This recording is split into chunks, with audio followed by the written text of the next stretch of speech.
We're soaked. It's the Macabre Podcast universe. Hello. It's summer. I bet it's a hot one today. I could sure use some water. Or some Stay aqua. hydrated. Some aqua.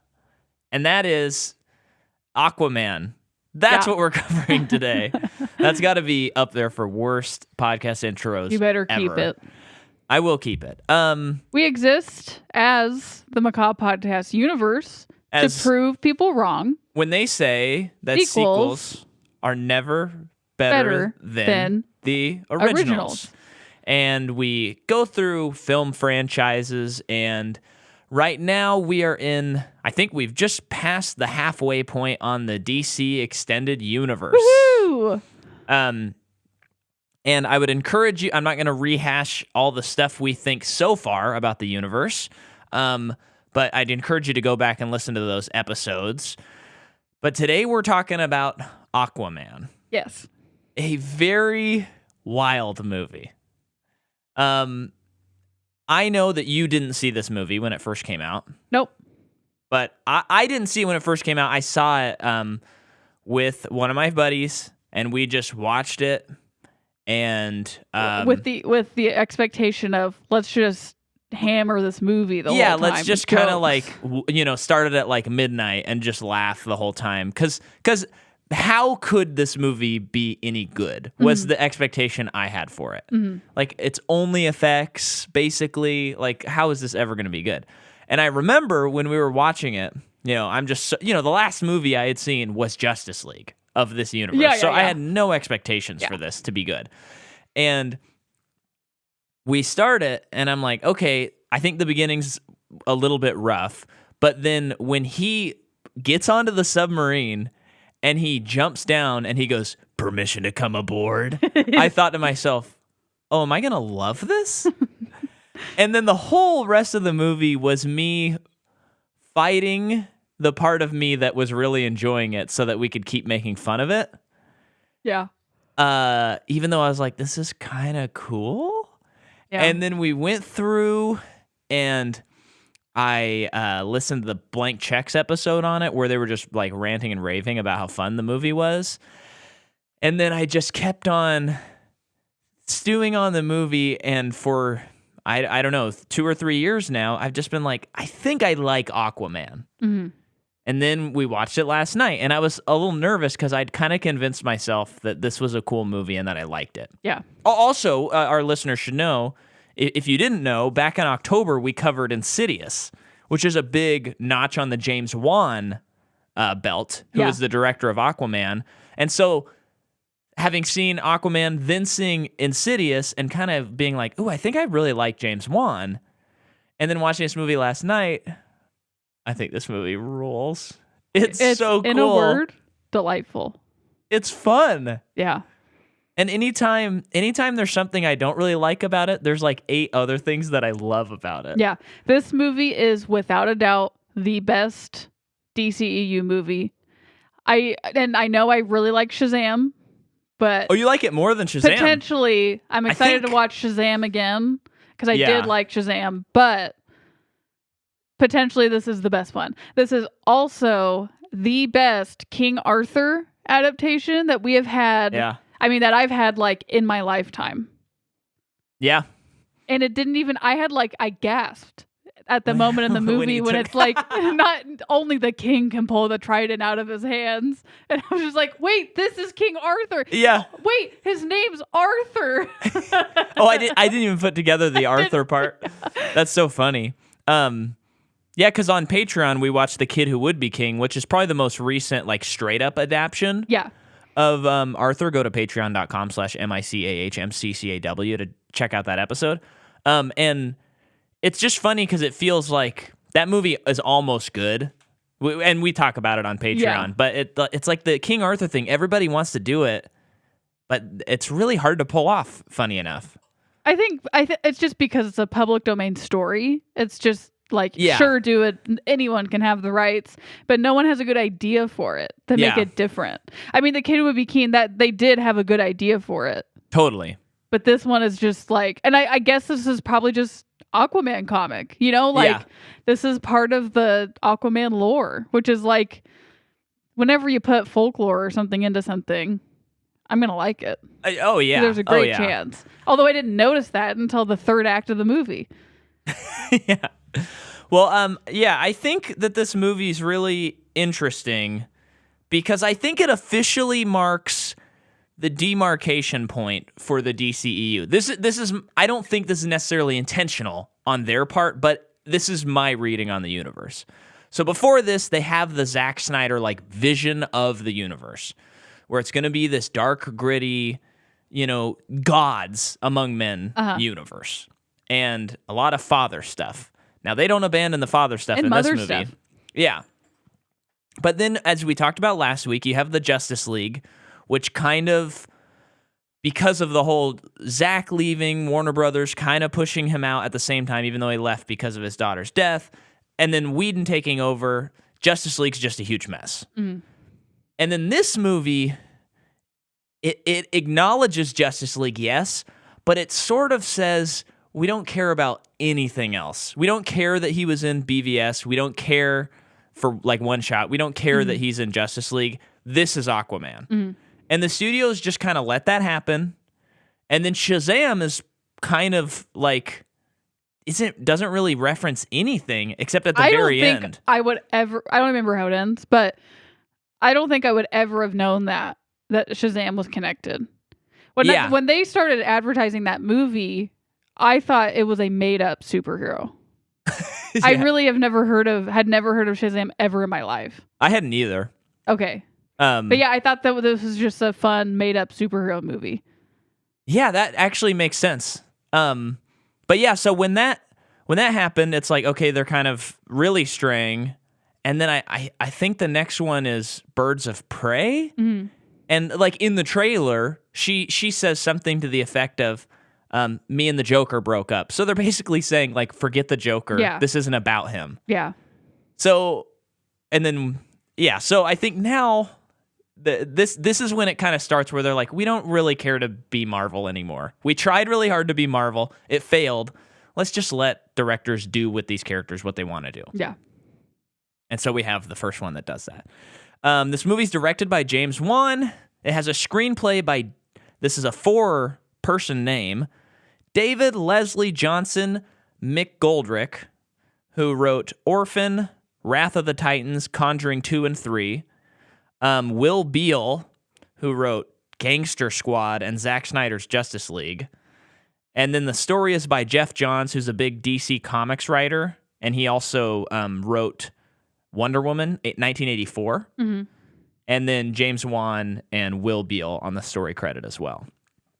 The music is by Rupert Gregson Williams, who did the music for Wonder Woman. So we talked about him. Oh, that's cool. So the score of this movie was so good. I loved it. Especially in like big fight scenes, it sounded like a video game score. Yeah. It was great. But yeah, the one that you just did was always the Patrick Wilson. Yeah, the orm one. Gosh, that was so good. Yeah.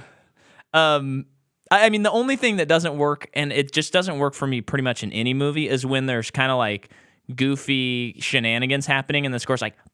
That just sounds like stock music to me. I think that one, I kept saying we're watching it, this one's for the kids. Yeah. The cinematography is by Don Burgess, who we talked about in our Terminator 3 episode, because he's... What's Terminator 3? Rise of the Machines. Oh, the boob one? Yeah. Okay. And he's a big Robert Zemeckis guy. Oh, okay. Oh, that makes so much sense that he's hired for this movie. Why? Because Zemeckis is like the guy who made motion capture a thing for all of us. Oh. And this movie is so special effects heavy. They probably specifically wanted this person. Yeah, because he probably understood it better. He did a really good job. This movie looks good. And people floating in water, it looks pretty good. Actually, I thought it would look more age. Me too. For 3 years ago. There was one part... It was when he was getting the trident and he was like, it was kind of a close up on his face and his beard was floating. And I think it's like, even in real life, I think it would look weird like that. Yeah. Where it looked not real. Yeah. But other than that, I don't know. They did great. I mean, I don't know. I feel like they it's interesting to see like where they were able to maybe cut corners on some stuff. Like at the scene when Amber Heard has her hair up, fine. They're just probably like, thank goodness. And I'm assuming this is what Orm looks like in the comic, but still, like Patrick Wilson's hair was not flowy. It was just like it looked like a fin. Well, and that's a big thing about this movie is like one of the questions that they had going into is how do like. It's just funny. These are real conversations that they had to have is how do they talk underwater and how are we going to do the hair? I also like how they did the sounds of people talking underwater. I thought sounded good. Well, and they said something about, well, I shouldn't even mention because I don't remember what they said, but they had a very distinct like vision for how it would sound. I thought it was great. Yeah, me too. But if you remember in Justice League, there's the scene where Jason Momoa and Amber Heard are talking. And I hate that the mailman walks right by this window. It scares the crap out of me. Okay. But Jason Momoa and Amber Heard were talking, and they had to create like an air bubble to talk. And we talked about last week how when you saw Justice League, you were like, is Aquaman going to be only air bubbles that they keep making? Yeah. And I'm glad that they just said, no. Well, we're gonna just like, that is ridiculous. It would be so annoying. Yeah. Like, come over here. Yeah. And then talking. Well, it's also like if they can breathe under there, how come they can't talk under there? Right. Right. Breathing without using an apparatus. Yeah. So this movie comes out. This is crazy. So this movie comes out 13 months after the last DC movie. So is that a long time? Well, think about how Marvel comes out with 2, 3, 4 movies a year. This one is over a year since Justice League, and so it comes out December 21st, 2018. It has a budget of $160 million, which, considering how many special effects are in this, I feel like that's actually not that bad. And domestically, it makes $335, and worldwide, it is the first DCEU movie to break $1 billion. It only made that much in the U.S., and it made everywhere else it made $1.1 billion. Everywhere. Yeah, it actually, I mean, that's still a decent domestic. But it is, but it's just like, so they got almost 700 million from the rest of the world. Yeah. That's crazy. But the worldwide is always going to be bigger. No, I know. That just feels like much bigger than usual, unless I zone out more than I think I do when you read the numbers. You might zone out more than you think I do. Yeah, I think I do. But yeah, so I just think it's wild to think a movie with Batman and Superman did not break $1 billion. A movie with just Superman didn't break $1 billion. A movie with Wonder Woman gets kind of close. I think it was in the 800 realm. A movie with all of the heroes and Flash and Cyborg does not break $1 billion. The one that breaks $1 billion is basically like a 90s comedy stand-up routine punchline, Aquaman. Makes over $1 billion. I know. I don't think you can stress how insane that is. I know.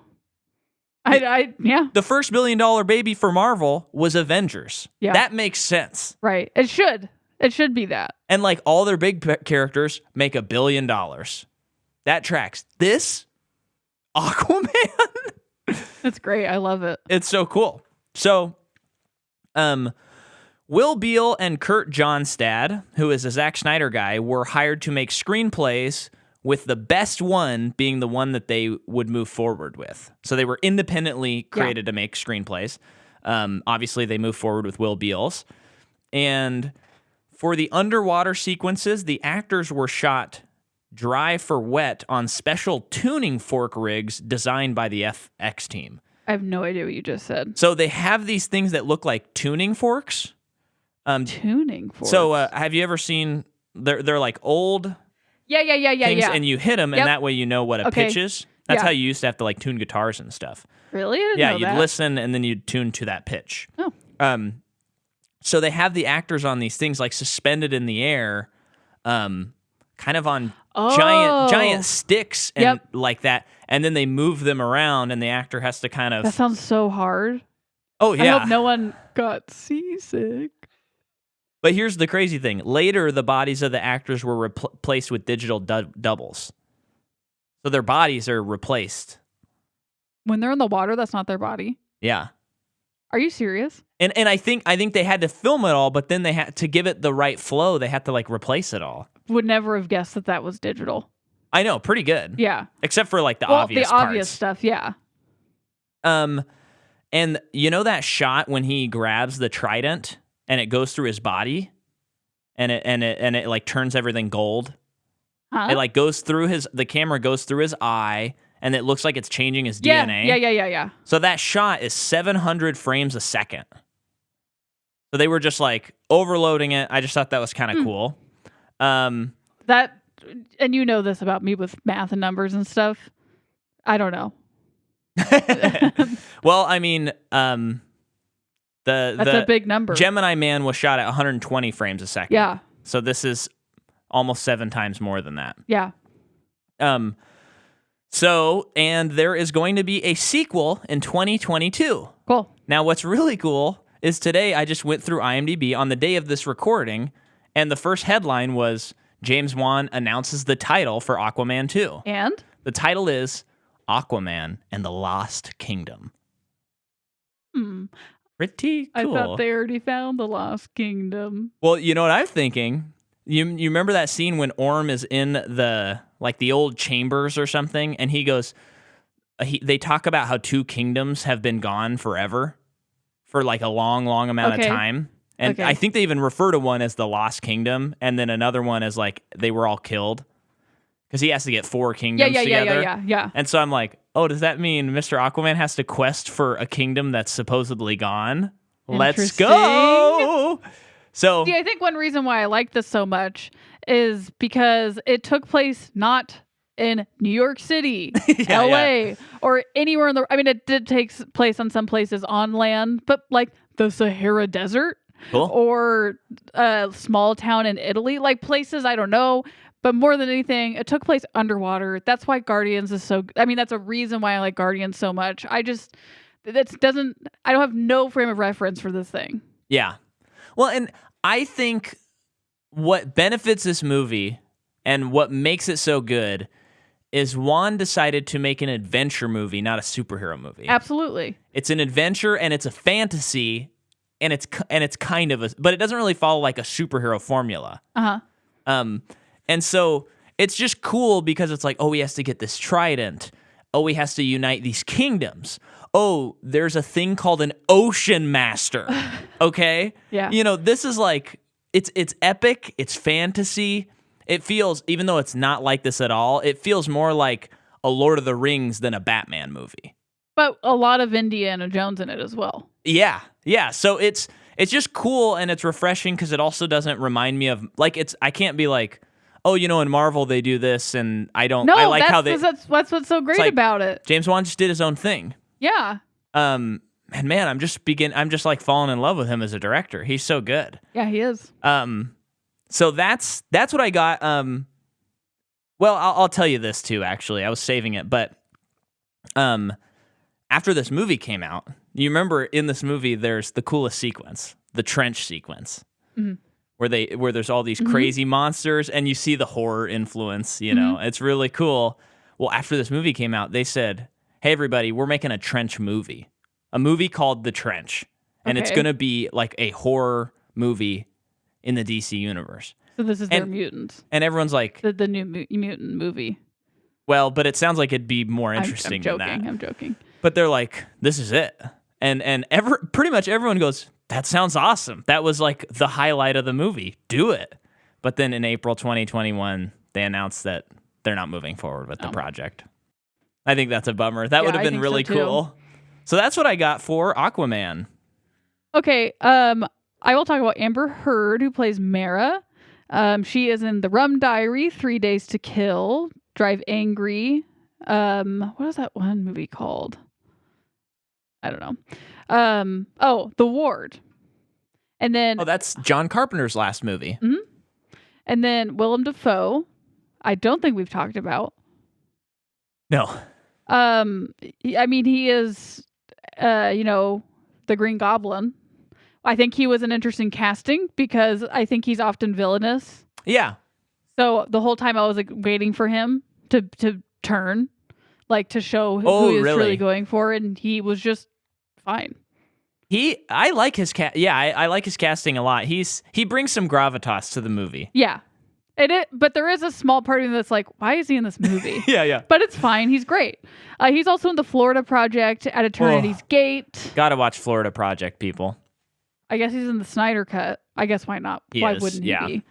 In The Lighthouse that everyone loved. Yeah, it's a great movie. And I feel like this is a prequel to The Lighthouse. Uh-huh. Even though The Lighthouse takes place a long time ago. Yeah. And they're the same character. Love it. We've talked about Patrick Wilson. We've talked about Nicole Kidman. Dolph Lundgren. We have not talked about. When did we talk about Nicole again? Batman. Oh, right. Val You said Kilmer that Batman. last night. Yeah. Dolph Lundgren is in Rocky IV. He plays Ivan Drago. Yeah. Then he's in Masters of the Universe. Johnny Mnemonic. I have seen him in like nothing other than Rocky IV and the It's Always Sunny episode when they do the Thunder Gun reboot. That was very funny to me that when I said Dolph Lundgren, you weren't like, oh. You were kind of going, I'm like, who's that? Who? And then I see him and I'm like, oh, he's that guy in that Sunny episode. Oh, that makes the episode funnier. Because I just thought that they got some guy. But like, why wouldn't they get the guy who plays the Russian in Rocky IV for that episode? It is. Well, and he's also a well-known action guy. Yeah, no, I know. I don't know that. It's kind of funny. The red hair just looks so bad on him, right? Yeah. It's that funny thing where it's like, we don't need his hair to be red for us to know that she's his dad. I think sometimes they do think that, though. Yeah. It's just, I think he actually does a good job in the movie. It's just a funny choice, that's all. Yeah, it's fun. And it looks really fake and bad. Yeah. Just like her hair looks her very hair fake looks and bad. Awful. It looks so bad. But it's a comic book. I don't know. Like, fine. It's fine. And then Yahya Abdul-Mateen II. Oh, we love him. He is in the Watchmen TV show that everyone should watch. I won't say it, but he's wonderful in that show. Yeah, don't say. He's also in Us, which I don't remember that. And then he's in the Handmaid's Tale show, The Get Down, The Trial of the Chicago 7, where he plays Bobby Seale, and he's so good in that. Oh, yeah. And then he's fast on his way to having a very illustrious career. Yeah, he's great.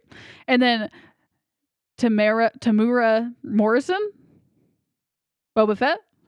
Okay. I don't know his name. Okay. I was hoping you would correct me. He's Boba Fett, which when we were watching the movie, Micah was like, yeah, it's Boba Fett. And I'm like, yeah, why would I ever know that? He wears a helmet the whole time. Well, it's funny. So he is actually, it's fun. He's Jango Fett. And Jango Fett. You said Boba Fett. No. Jango Fett, they clone, and that makes all the stormtroopers. And his son is a clone. So now he's Boba Fett because they brought Boba Fett into The Mandalorian. But technically, like, that actor was not in the original series.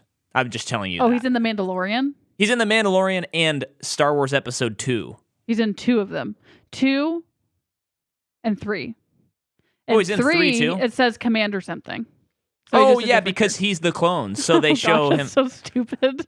No, it's not stupid. I just don't care about it right now. It's kind of cool, but actually it is kind of stupid at the same time. I won't say it's stupid, though. That's mean. I'm just saying he's not... The actor is not the Boba Fett that you see in Episode 5 and 6. Got it. That's all. But it is the same quote-unquote character. Okay, I'm glad we got that straight. He's also in Once Were Warriors, Mosley, Dora, The Lost City of Gold, Frontier, which also stars Jason Momoa. Nice. A lot of action stuff. He's also in Moana. Cool. I think from New Zealand. He's a great addition to the cast of this. I like him as his dad a lot. Yeah, I think he's great. Okay, the guy who plays Manta's dad? Yeah, who's he? So his name's Michael Beach. He is in If Beale Street Could Talk. Yes. But who was he in that movie? He is Frank Hunt is his name in the movie. He's the guy's father. The main guy's father. Yes. Because her dad, I know, is not that guy. Yeah, because I remember them meeting at that bar when they discussed they're going to steal coats. Oh, okay. Because they're like, we got to provide for this That's family. it then. Yeah, that's where we know him from. Um, Another great movie. We're talking about a lot of great movies. A lot of great movies. Get your notepad out and write these down. He's also in a lot of TV shows like Chicago PD, All Rise, Stumptown, and action movies. I mean, Lee Winnell's in this movie? Where? What? He's cargo pilot. He was the guy flying the plane. Oh, how would I ever get when they were in the Sahara? Yeah, I just. Of course, we should have known that. Oh, we should be ashamed of ourselves. He was like wearing a helmet and glasses. We didn't recognize. But he did have the New Zealand or the Australian accent and everything. We should have known. I'm sorry, Lee. Sorry, Lee. Then the next Aquaman movie, which you surely will be in, we'll notice you. That's great. I remember when the movie was over, I was like, I wish Lee Winnell was in a cameo. And he was. That's cool.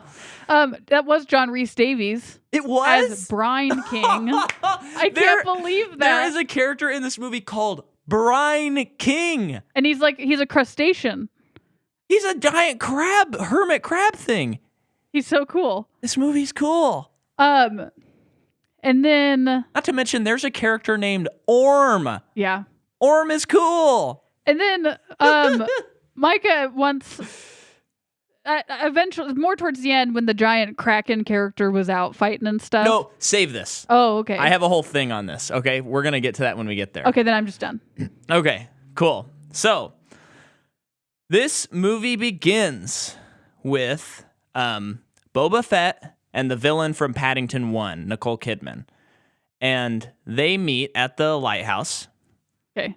And they're using de-aging technology to de-age Nicole Kidman and Boba Fett. And I'm sorry, I just don't remember his name, so I'm just going to call him Boba Fett. You, so you can give it. Oh, I quit the app. Ugh, stop. Tom. Is that his character name? The character name is Tom. Okay.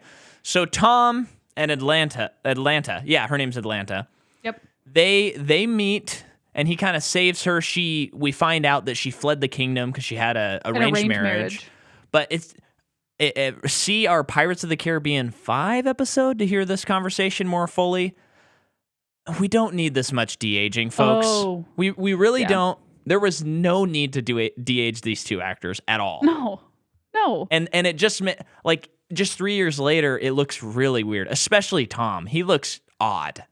Yeah, they both looked pretty weird. It's just not necessary. Yeah, I just think de-aging, it's only necessary like 1 in 2,000 times. Just make their hair different. That's all we need to know about passage of time, which they do for her. And I think they do for him. It's just, you don't need it. You really don't. Well, it's like we're using different, I mean, if you really feel like it, we're using different actors for Aquaman, and that's not distracting. No. I mean, it would be weird in this time period. You'd have to be like they're teenagers or something, but just no more de-aging. Yeah. And I mean, you can do it, but not for this. So I thought it was hilarious. So, he brings her home. She wakes up in this strange house she's never been in. Never been on land, probably. Yeah. And I think it's funny that she doesn't know how to drink tea out of a mug. Yeah. But she speaks English. Yeah. It's a little weird. I don't get it. And throughout this movie, there are some things like that where, like, later on, Aquaman and Mara are in the little coastal village of Italy. Yeah. And she's, like, eating a rose because she thinks that's what you do. And it's like, I just don't buy that you guys are from Atlantis and you say that your technology and your civilization is far more advanced than us. Why would you not know exactly how we're living up here? Yeah. You get our trash. You know how we live. Yeah. So I don't buy that you don't know, like, social customs. But I will throw this at you. They ride giant sharks in this movie.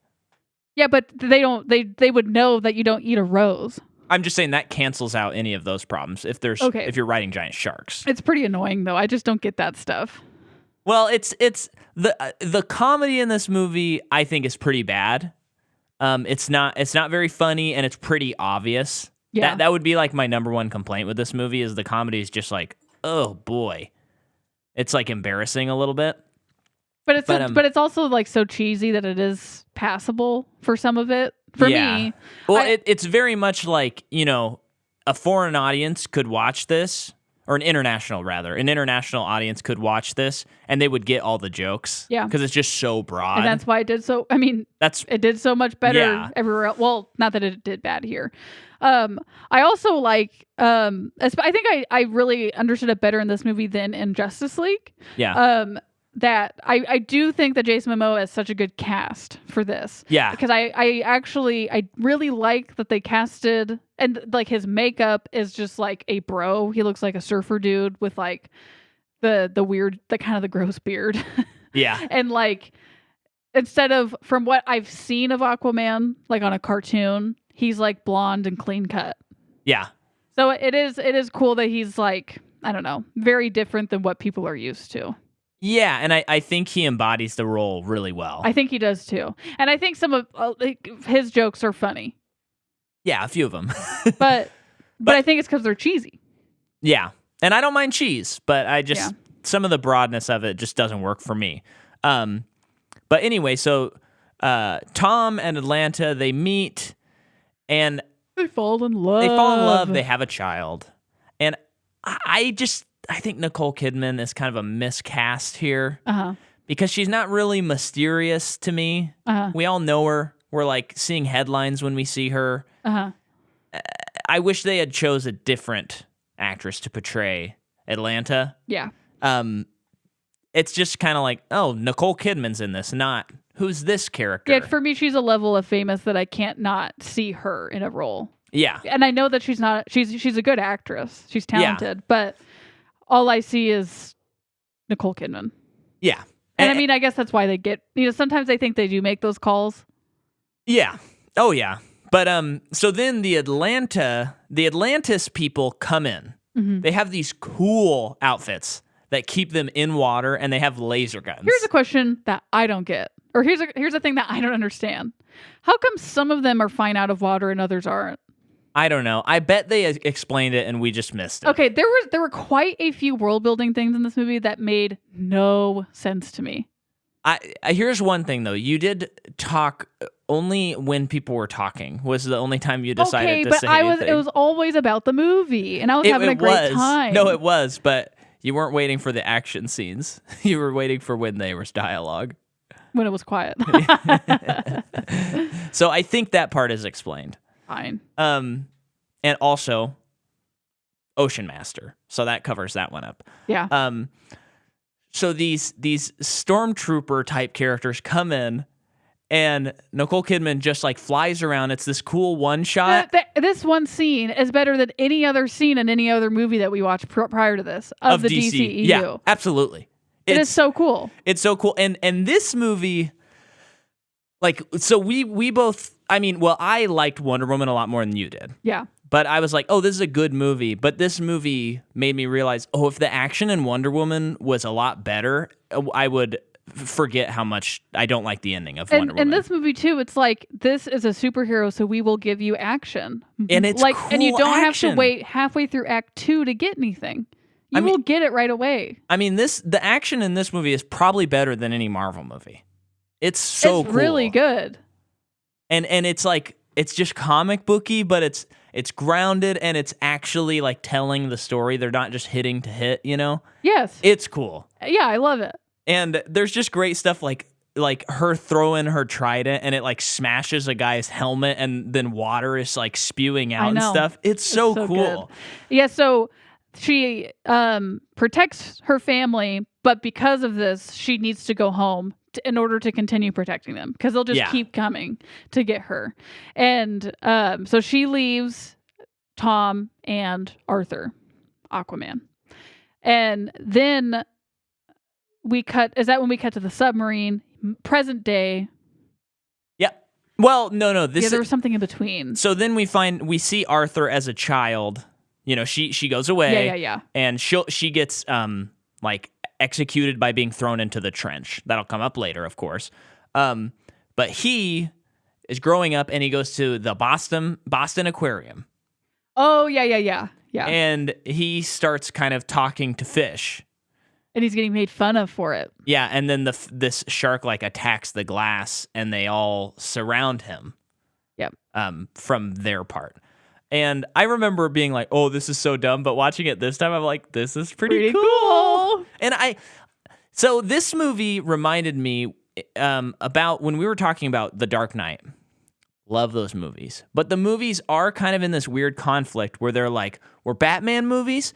But we don't want to say certain words because we don't want to admit that we're Batman movies. Right. And most of the time that works. But like in Dark Knight Rises, it's kind of a little weird. It's like, just maybe be a little bit more comic booky or a little less comic booky. Like pick a lane for this movie. Yeah. And I like how this movie just goes, does he talk to fish? Yeah. Does he like fly around and say quippy things? Yeah. Are we going to get into the lore of Atlantis very heavily? Yeah. Is there going to be a giant Kraken monster? It just says, yes, we're not going to make a grounded Aquaman movie. No, they just threw that out the door immediately. Yeah. And I love it for that reason. Yeah. Cool. They ride giant seahorses that look like dragons in this movie. Yeah. That's something you're going to see in this movie. So I'll just keep on bringing those up every once in a while. Just something that makes this movie so cool. Now we're on the submarine. So we're on a Russian submarine, and it's been infiltrated by people we don't know yet, but everyone's getting killed. And also, the second time around, the plot of this movie, I was like, this is a pretty tight plot. Like everything definitely like weaves together really nicely. Yeah, and I do like, because I think sometimes, because this movie is like over 2 hours. Yeah. And I think it clips along. I did not feel bored by it. And I think if anything, it's like, yeah, you could probably cut the Black Mantis thing. And it's like, but no, that character was really interesting. Yeah. I want to see more of him. So that's him on the submarine with his dad and they're infiltrating it. They're taking stuff down. Great action again. Yet. Really good action. And we're seeing just how powerful Aquaman is physically. Aquaman shows up and says, permission to come aboard. Great. And just like any superhero in this universe besides Batman, he's bulletproof, I guess.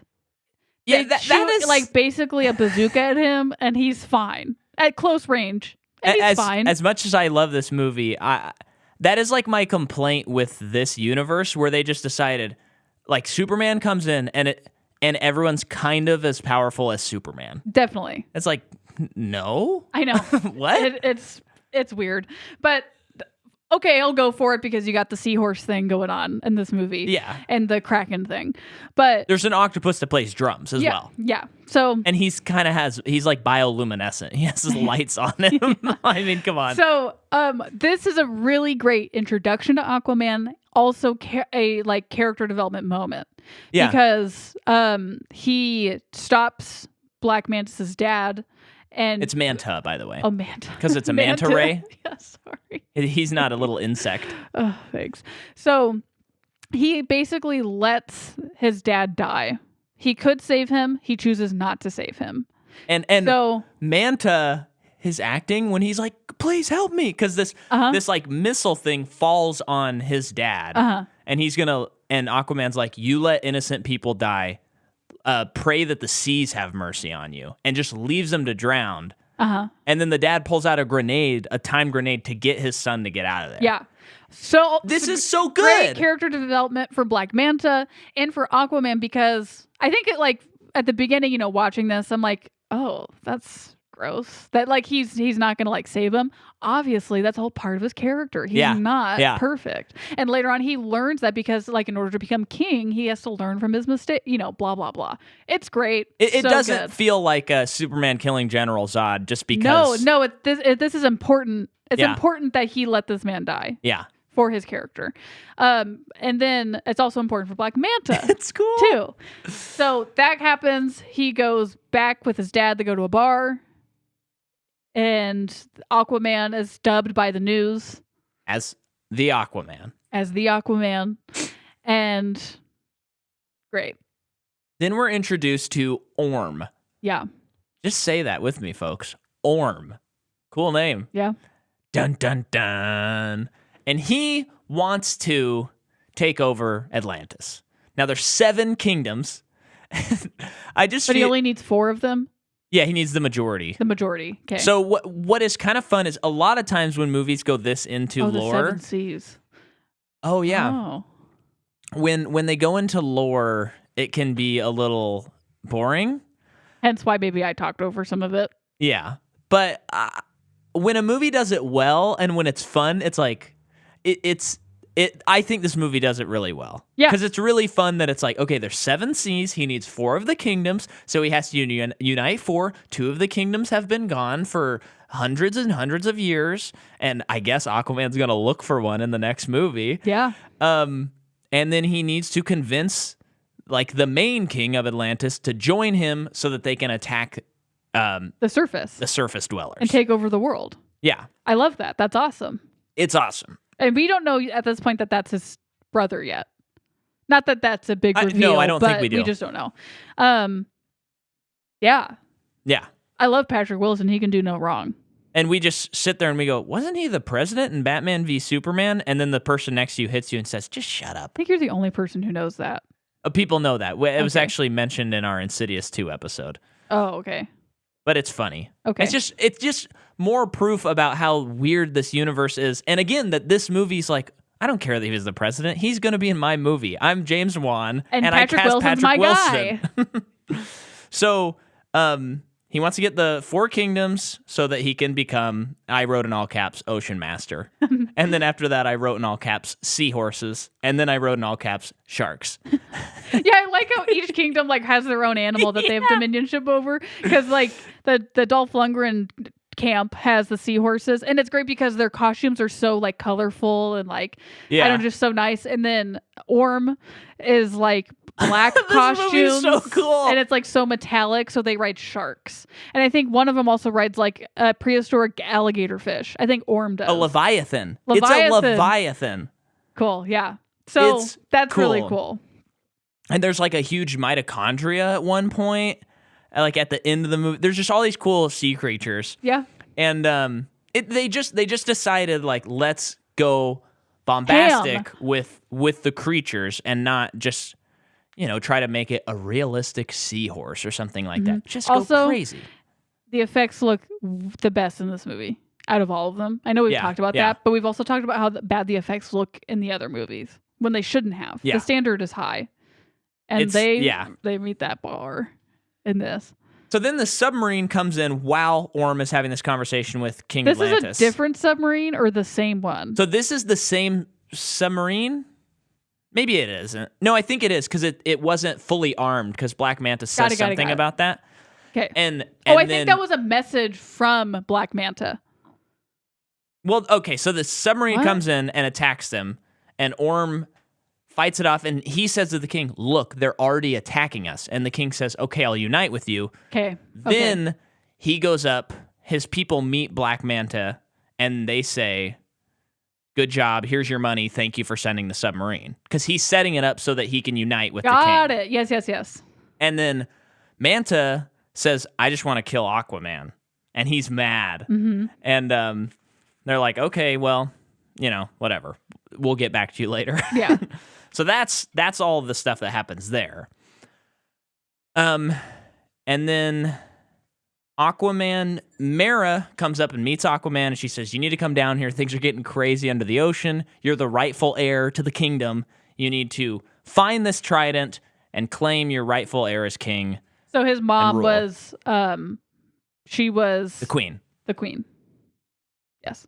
And so he is like, I don't owe these people anything. They killed my mother. Mm. Pretty cool. Yep. Now, again, this is the weird thing. In this scene, Mera says, you know, you helped us defeat Steppenwolf. And he says, that's something else entirely. That doesn't count, basically, is what he says. Then he drives away and this hurricane comes up. Then Mera saves him and his dad. Well, doesn't save him. He's fine. And I know you've already talked about this, but doesn't this make even less sense that Justice League came out before this movie? Well, that's what I'm getting to, yeah. Can I say it? Okay. Well, it's just in that movie, you know, he was kind of like the cool guy that didn't want to be involved, but, you know, ended up being involved and did a bad job at showcasing that. And then in this movie, it is all about him accepting responsibility, accepting what he is meant to do. Why would he ever help Justice League before this movie when he learns all that stuff about himself? It doesn't. Character development wise, it is so backwards. Yeah. He shouldn't give an F. And this is the whole thing. I mean, introducing one of the biggest DC characters in a movie that's not their own, where you can really explore this stuff, doesn't make sense. No. So in the scene, Mara says, hey, what's up? Are you sure I just saved your dad? Yada, yada. And he says something like, okay, I'll help you find, like, I'll help you attack Orm. That's what I'll do. And then I'm out. Yeah. But he says, what's your name? And so this to me feels like the definitive moment where, whether they mean to or not, they are saying, like, Justice League and previous Aquaman stuff doesn't count. It's non-canon. Because he talks to her in Justice League, and they talk as if they've had many conversations. He would know what her name is. And he doesn't even know where Atlantis is in this movie, and he goes to Atlantis in the previous movie. Yeah, because he goes to, like, stop Steppenwolf from getting the mother box. But in this movie, it's like, yes, he was in the ocean a lot as a kid. Some of it I don't know. I don't even quite understand this story, though. Yeah. Not totally regardless of Justice League, because as a kid and growing up, he was trained by Willem Dafoe. Yeah. Who did that undercover, like in secret, was training him. And this is perfect because that was the next scene we were going to talk about. So. Okay, great. So he is training him and showing him how to swim, showing him his powers, which that does make sense because how else does he know what to do? But what I also don't get about it, I mean, I kind of get it, like, maybe they did it well, and it's just me, because I feel like Willem Dafoe did, like, well, you can't see your mom right now. When he was really young, like, you're not ready to see your mom yet. All this stuff, like, keeping him from the kingdom, I think, to protect him. Yeah.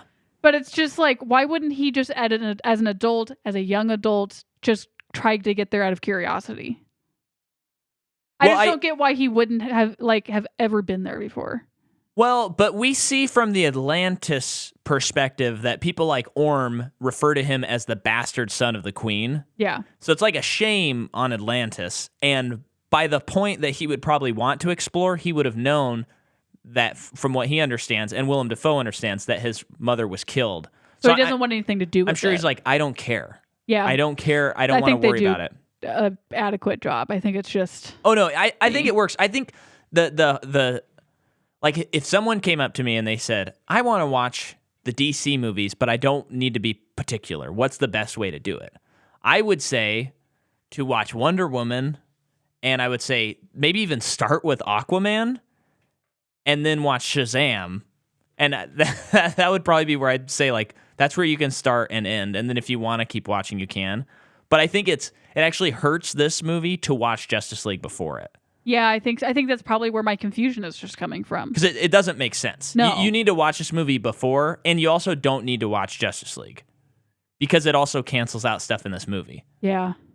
When Bruce and Justice League went to that village to try and find Aquaman, yeah, did he, because he didn't quite know who he was yet, was he describing him as like a king? Or just as a man who talks to fish? No, as a man who, like, helped out this village. Got it. Okay. So you could kind of stretch it a little bit, but even in the Snyder Cut, he goes into Atlantis where the mother box is. So it's in both versions of the movie. And, you could blame Wan because he basically disregarded that. I don't blame him for anything. But I'm glad he did. Yeah. Just forget about Justice League and just watch this. That's what I would advise people. So then... I wrote woof on comedy between Mara and Momoa. Okay. But we already talked about that. Then we have the big exposition dump that you like to talk about in this series. Yeah, the series loves exposition dumps. So is she explaining these things to him, or is it Dafoe explaining? It's Dafoe. So they go into that ship under the water. Got it. So they go into Atlantis. The world building visually looks awesome. Love that they go into an old ship. They're sea turtle ships that they ride around too. Giant sea turtle ships. It's all so cool. Also how, like, everyone is regulated who goes in and out. Like, there's security systems behind it, which also probably makes sense why he would have never been there, because they would have caught him. Yeah.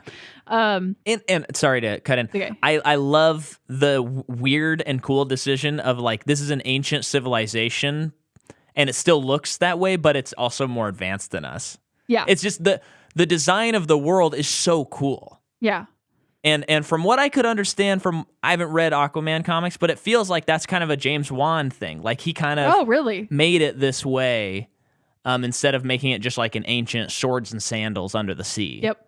Kind of making it sci-fi under the sea. But I could be wrong. That might be in the comics. Yeah, maybe in some version of it. Yeah. So yeah, Mara takes him to the ship where they meet Willem Dafoe, and he gets the expedition dump of like Poseidon's trident, how it was forged, how Atlantis came to be, like it became, supreme while other creatures regressed in evolution, blah blah blah blah blah. But there's only one heir to the trident. It's the heir to the throne, and then King Arthur. King Arthur. Yeah. And he has a map, well, not a map, a drawing of the trident. And then he also has the cylinder thing that's like, this is some kind of clue of how to get there. You have to find where it was forged, though, I think is what he says. And it's great. He's to go on a quest. Yeah. This is like the Indiana Jones plot of the movie that's going to happen. Yeah. But then he's like, okay, I'm going to challenge Orm because he gets captured. And he says, let's fight. And so they go to a Colosseum-style arena that has lava underneath it.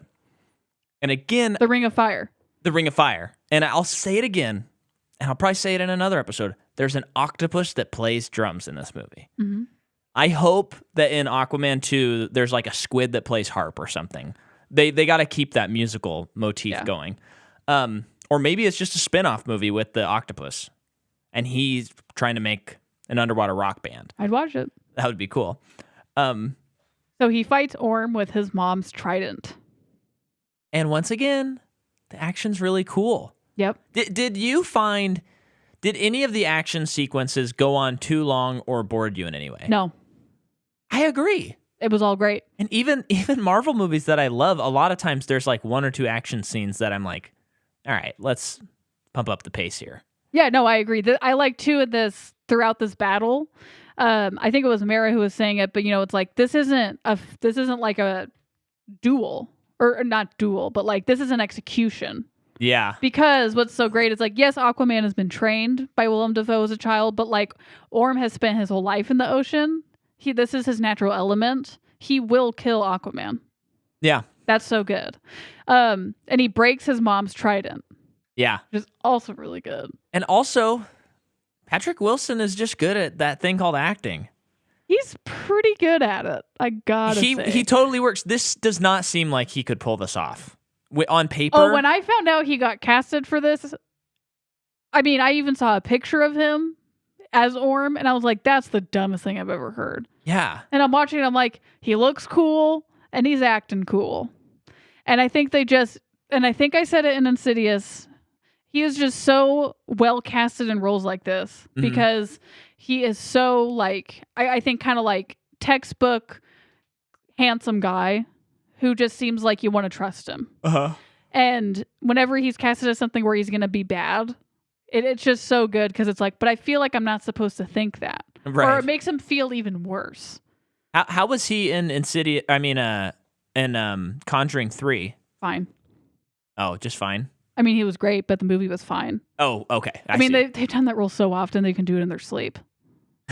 Yeah. So it's just like that movie was just fine, You look from right here. You look a little red, like you're embarrassed to admit that you think it's just fine.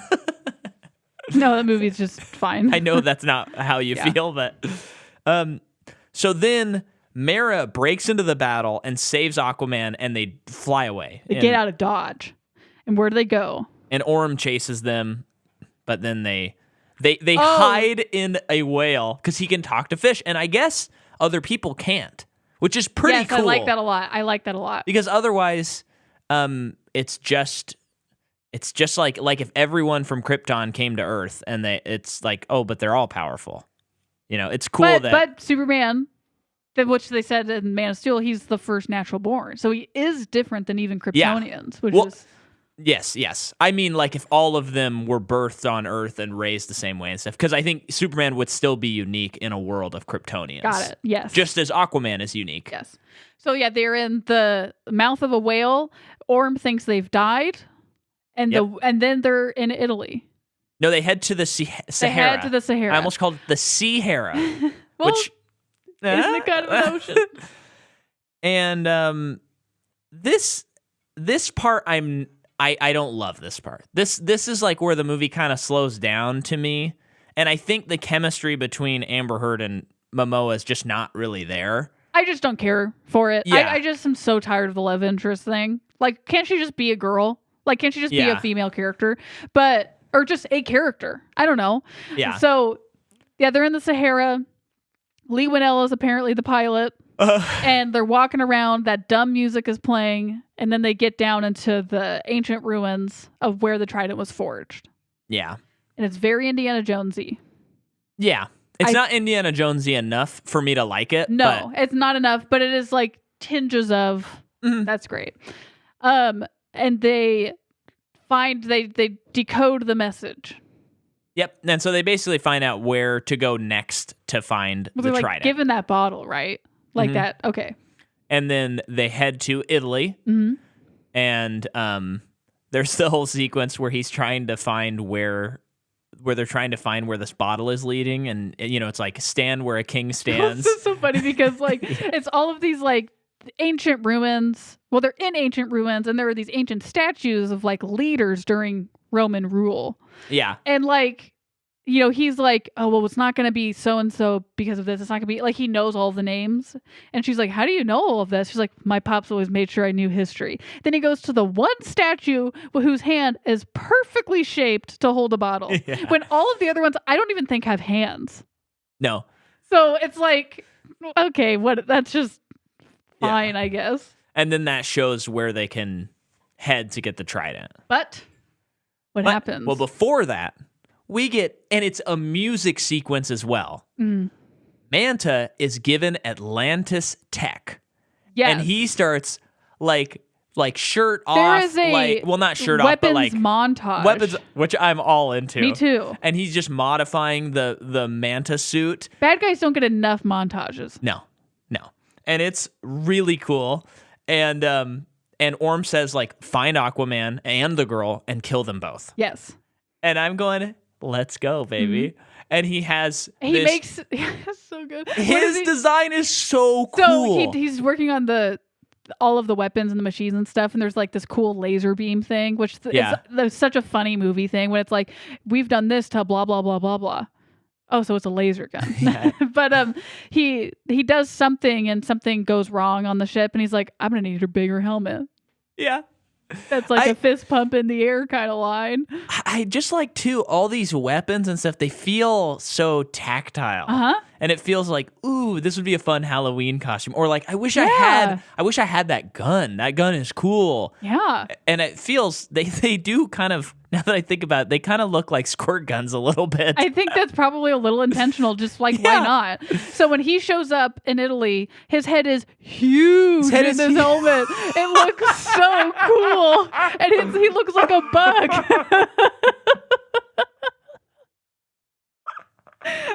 It looks so good. He's cool. And it looks like, I don't know, I think the Zack Snyder version of this movie would have tried to make him not like this. It would have tried to update him and look a certain kind of cool but understated. Yeah. And this feels like, this is probably the suit that this character wears in like the 60s. His head is probably that big in the comic book.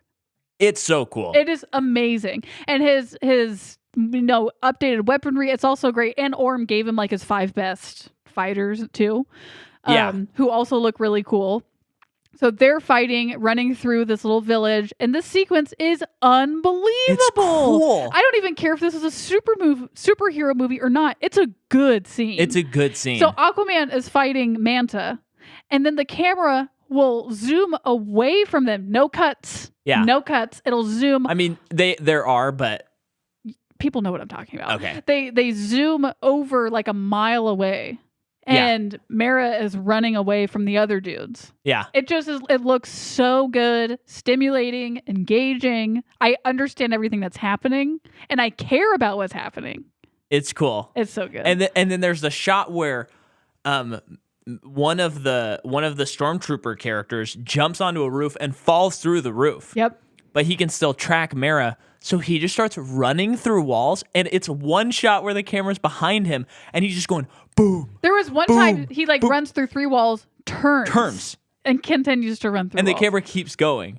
And then Mara So like good. jumps over this building, and in the wide shot, you see him smash through the building and smash into the next one. He's still below her. Yeah. That's cool stuff. Why can he do more superhero movies? I know he's doing more. Well, we but got can one he do next year. Even more. How- Come on, James. How weird is it? Did you ever imagine that we would cover the DC universe and we'd be ranting and raving about Aquaman of all the movies, No. and that now that we're talking about it, I'm maybe most excited about this movie once we're caught up.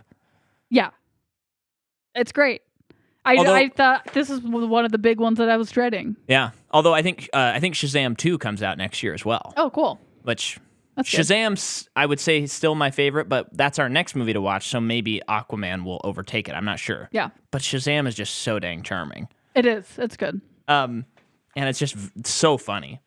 So they then Mara turns wine into spears. Yeah. Very cool. I love when the bell tower is falling and it's about to fall on a girl. I like how he saved the girl. Yeah, he like hits it with his shoulder instead of jumping and tackling her. And so during this fight with Manta has weapons. He has Atlantis steel, and that can penetrate Aquaman's skin.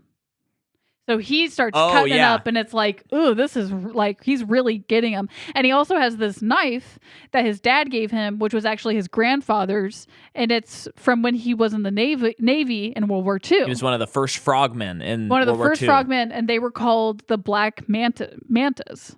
That was the group, I think. Well, they called him Manta because he was so good. They called him Manta. Yeah. And that is Atlantis steel that this like passed down knife is. I just think that is so good for that character. I'm glad you brought this up, because another thing that this movie is reckoning with is legacy and family history. Yes. Because we have Manta, who gets this passed down from his grandfather, and it's like that's what he's destined to be. Yes. And then we have Aquaman, who this is passed down from his mother, and we have Orm, who it's passed down from his father. So it's all about these family ties and how you reckon with your destiny, as is like prescribed to you before you're born. Yes. And pretty cool. Mm-hmm. I guess I don't have much further to take that, but it doesn't need to be complicated. fine. That's great. It's not. So Orm arrests Willem Dafoe. Wait, but this is crazy. Okay. So they're fighting, and then Yeah. Black Manta like falls down a cliff. Oh yeah, because Jason Momoa throws this like shot put cannonball thing at him. Yes. And it wraps around his neck, and he blasts at the same time, causing this laser to explode and rip open his helmet. And then he falls off this cliff, and it's like the hot rod fall. It looks bad. It's nuts. And I knew he wasn't dead. Yeah. But anyway, so then what about Orm? So then Orm arrests Willem Dafoe because he's like, I know that you've been behind me. How did you think I didn't know? And I like how he goes, deny it. Or don't deny it. And Willem Dafoe says, I don't deny it. Mm-hmm. And they arrest him. Mm-hmm. And he says, make sure he has a place with a view. I like all that. That's cool. And then we go to the coolest part. So yeah, Mara gets a boat. Aquaman's fine. He's healed. Yeah. She put seaweed on him. He's fine. Yeah. And they have a moment, where she's like, this is something you need. Like, can you do this? Because this is what you're supposed to do. Kind of like take responsibility for being king. I think it's a pretty good moment. Yeah. And then they're in the trenches, or, above the trenches, and this creature pops up. Awesome sea monsters come up. Yeah. And they look so good. I've been raving about little things, just yelling them out like that should mean anything. OCEANMASTER, for example. Orm. But this part, James Wan just threw in a tiny, short, 5-minute horror movie into this movie. Mm-hmm. The colors are so good in this movie, especially in the scene. So they start fighting these things that are just totally taking over the boat. And there is some spraying blood, people. Yeah. And I was kind of surprised. I feel like because it was dark, And they're creatures. I think they could get away with it. Yeah. But there's like one speared on like 5 spears, and then like someone throws a spear through like 2 of their heads, like in the air. It looks so good. Those shots are very. They feel like old paintings a little bit, like Dante's Inferno painting kind of things. Yeah. Like these demons attacking them. Yeah. It's so cool. Then he grabs a flare and they realize they can't they're afraid of light. Yeah. Of course. And so they dive into the water, and this red flare is just lighting up this hordes. the shot, it was the best shot of the movie. It looks so cool. good. So they kind of fight through using the flares. Everyone says, let's make a trench movie. And then a couple months ago, they say no. And they say no? That's foolishness. Idiots. So they're going through You're going to make a Joker 2, but you're not going to make a The Trench movie? Are you nuts? I know, it's really devastating. So, I mean, it is like, it's just so many monsters. I love it. And I love every single one of them. And I'm so glad we get a big payoff later on in this battle scene with even more creatures because this wasn't enough. So they make it through the trenches. They go to this like warp hole thing. Yeah, it's like the Mad Max Fury Road dust storm. So it transports them. It's a wormhole, I would even say that's what it is. And then they're in Hollow Earth. Hollow Earth. And I've become a big fan of Hollow Earth. I recently wrote a piece on my blog Recount and Reveal about just the lore of it. It's just so fascinating, and that people believe that it's a real thing, that our Earth is hollow. Yeah. And the recent Godzilla vs. Kong has a Hollow Earth theory, and it was so fun. That was the best part of the movie. Well, the best part was the big fight. Okay, the big fight was the best part of the movie. But that was the second best part. Design-wise, it's just so fun to see the ideas that people have. So in this one, same thing. It's just so fun. I mean, it looked like the Avatar world, but it's fine. There are dinosaurs here. There are dinosaurs in this movie. Yeah. It's so good. So they're here. Dinosaurs! Mara is saved by a mysterious person, which of course is Aquaman's mom. Yes. So when she was sent to the trenches, she survived and is here, but she can't leave. No one can leave this place until the trident is claimed. Yeah. Which is right through this waterfall. And so Aquaman goes because he has to go, and he has to go alone. And I like how you see all these bones of all of the people who have tried. And then what? And so then this voice pops up.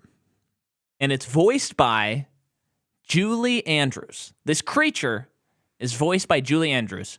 Mary Poppins. Mm-hmm. The Sound of Music. That Julie Andrews. Yeah. Now, I wanted to devote a little special attention to this because in December of 2018, the same year that this came out, there was another movie that came out called Mary Poppins Returns. Yeah. And Julie Andrews was asked to make a cameo in Mary Poppins Returns. Yeah. And she said no. The reason being she didn't want to overshadow Emily Blunt. Yes. That's smart. But there's a scene in Mary Poppins, the very end of the movie, where there's this lady with balloons. And if you're like me, you're watching the movie and you go, they kind of like give her some attention. I don't remember the scene exactly. And then they kind of nod at her like, we all know. And when you're watching it, you just go, oh, clearly that was supposed to be Julie Andrews, but they didn't get her. Uh-huh. So it's another famous actress that's not Mary Poppins that they're kind of like, yeah, you're another British. I do it at all. It didn't make sense. A movie I largely enjoyed, but that scene was like, that was supposed to be Julie Andrews. And I think it is wild that you have this monster of an actress. Like, she is pun intended. Yeah, she's so iconic. And she says, no, I don't want to be in Mary Poppins. Sure, I'll be an Aquaman and be a giant monster that guards a trident a la King Arthur. And she says, yeah, sure, that's great for me. So this character's name is Karathan. Kraken. How insane is that that's the decision she made? That is insane. She is like, isn't she like a madame? Yeah, I think so. I mean, she's in this movie. When you told me that, it took me a long time to understand what you were saying. Because surely, I thought, surely he doesn't mean that she is voicing this Kraken character. But you meant it. Well, I did it as a joke. Like when the scene was happening, I said, "You gotta love Julie Andrews," and George said, "What?" I said, "Julie, you gotta love Julie Andrews, the voice." She's like, "Wait." I go, "Yeah, Sound of Music, Julie Andrews," because you couldn't fathom that decision. No, it was so confusing to me. But yeah. So I just had creature's design is so. In this scene, you only really see the tentacles.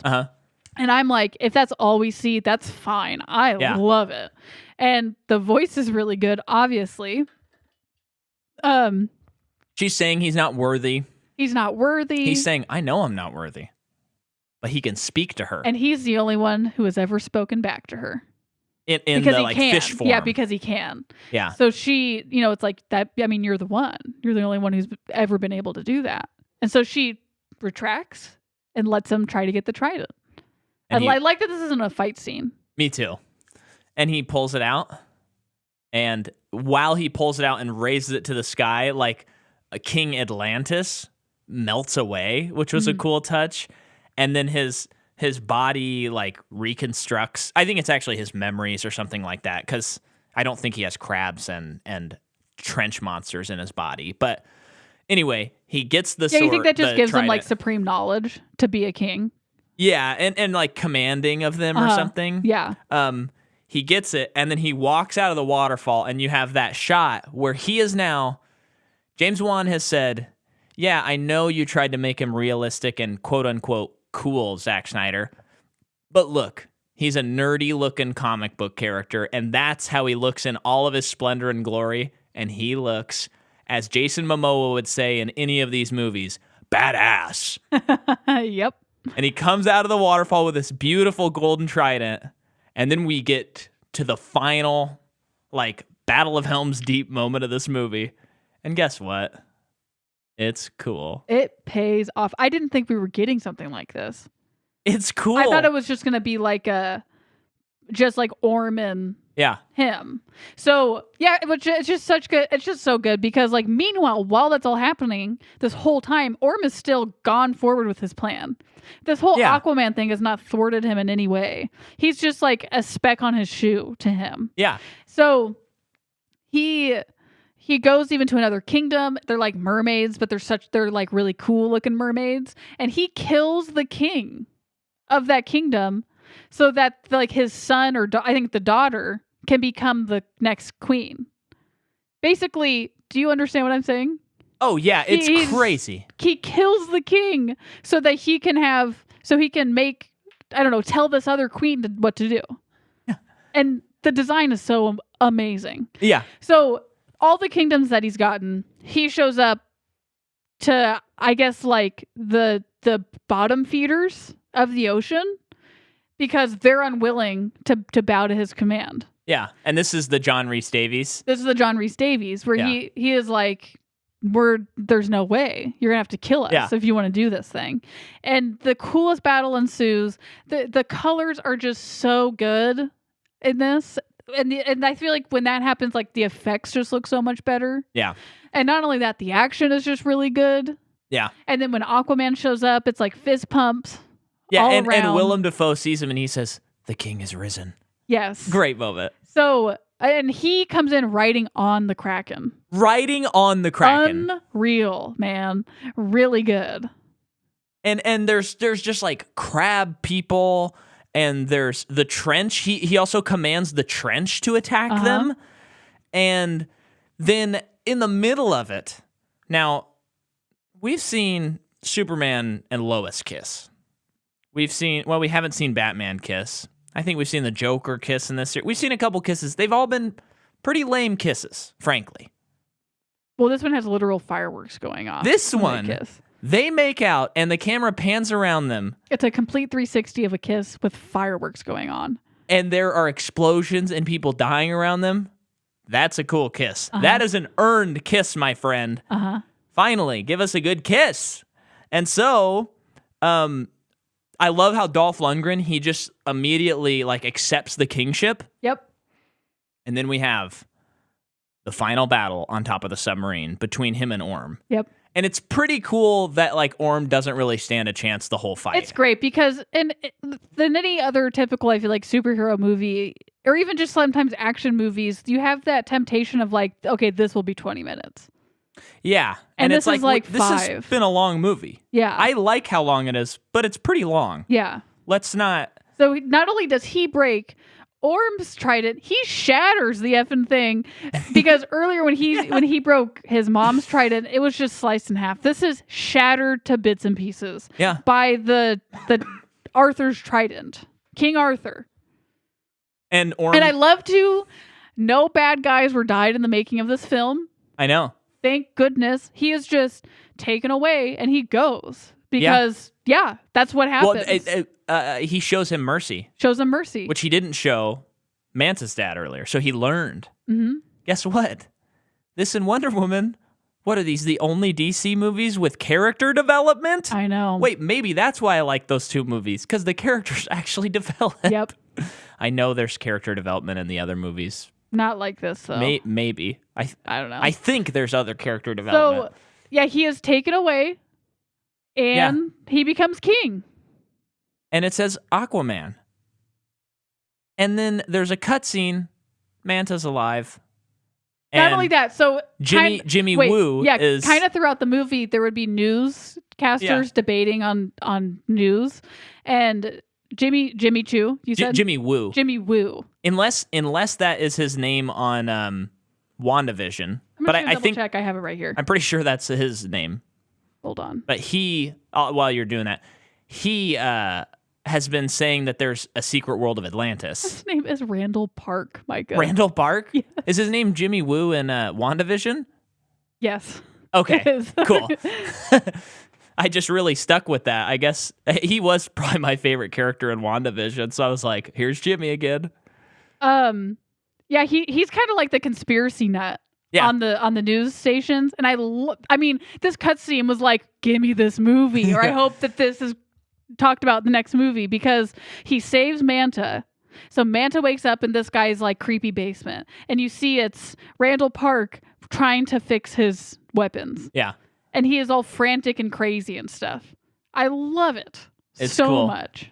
I hope Manta is in the next movie and they're not like, oh, we're saving him for a third one or something like that. Yeah. It would be cool. Here's my pitch. I think it would be cool if in the next movie, for some reason, in the search for the Lost Kingdom, Aquaman had to get Manta's help somehow. Interesting. And it was like a Loki Thor kind of thing. I where feel it's like Manta hates him too much. I know. But I just want more Manta. Mm-hmm. And I think that there could be a world where like maybe Manta's arrested, but he knows something that no one else knows. And the whole time he's trying to escape, but they have to work together. Uh-huh. But then at the end, he escapes and they fight. That would be really cool. Yeah. What'd you think of the movie? I loved it. It was so good. It's so cool. Even with all its shortcomings, I loved this movie so much. There's too much fun in this movie. Yeah, there really is. It's kind of like, I like it better than Avatar, but it kind of has that same thing when I rewatch Avatar where I was like, yeah, a lot of this movie isn't good, but have you seen did you see the visuals in this movie? Mm-hmm. Like, how can I write that stuff off? Right. Like, that stuff's too cool to focus on, like, why they used certain, like, the word unobtainium, even though that's actually a scientific word they use in real life. But, stuff like that. It's just, like, I'm not going to focus on the bad in this movie. There's too much cool. James Wan is just such a creative director because, I don't know, it's just, he made a different superhero movie. He did. He made an adventure fantasy movie with a superhero in it. Yep.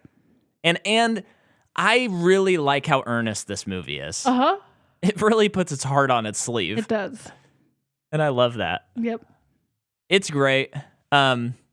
Next week, we're watching Shazam. And if you don't know, or you were confused, last week we covered Black Widow because it finally came out. And of course, we've covered all the Marvel movies. So as of now, today I bought tickets to the movie.